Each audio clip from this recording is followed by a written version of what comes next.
We've already talked a little bit about the Vajra and bell as being important symbols in Tantric Buddhism, but also being important symbols in art.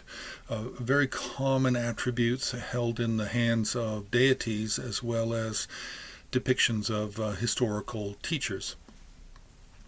So another object that's important that goes along with the Vajra and bell as being the third sort of item, that are the three most important objects or three most important ritual objects that a Tantric Buddhist or a Vajrayana practitioner would own, are the Vajra, the bell, and a mala. A mala means prayer beads.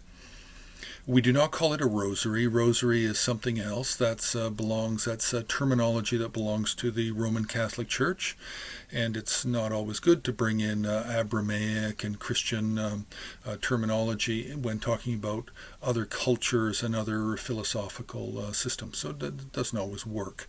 Anyway, we're talking about the mala. This is prayer beads.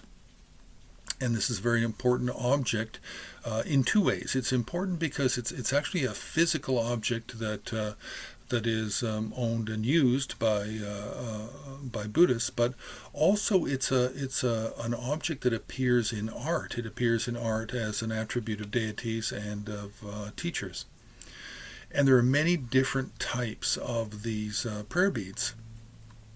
So to understand them, we really need to look at a kind of an outline and overview. So we really have the mala prayer beads based on the number of beads and the four activities.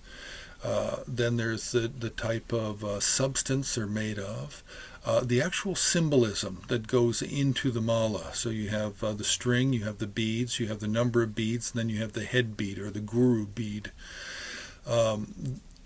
Then you have acquisition, how you actually acquire a mala. Then you have the etiquette as to how you treat the mala when you're inside, when you're outside, when you're doing certain ritual practices. And then, of course, there's the bibliography of what are all the source texts, the Sanskrit Indian source texts for that discuss the mala, and what are some very good Tibetan source texts for commentaries about the mala, the history of the mala, types of malas, and the use of the mala. So before we go too far, let's just deal with the number of beads. So if we look at just one tantra, which is quite a common tantra that's relatively generic, it talks about 5 different numbers that you can have for the beads. So in general, a mala should have 50 beads. 50 is the most general number. This is your average, your basic mala, your basic string of prayer beads.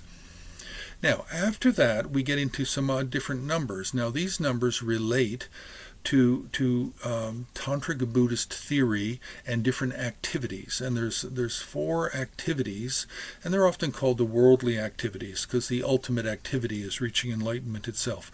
But in terms of the worldly activities, we have peaceful, increasing, powerful, and wrathful. So for the very general, we have the 50 beads. Now, for peaceful activities, we have 100 beads. For increasing activities, we have 108 beads. For powerful activities, 25 beads. And for wrathful activities, we have 60 beads. So we have a variation here.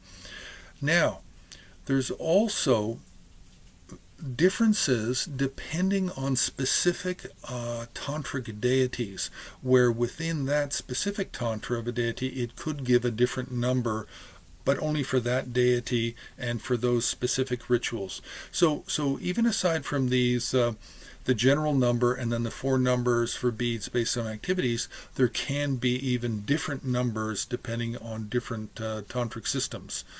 So just beginning to touch on the mala, and later we'll talk about how the mala appears in painting and sculpture.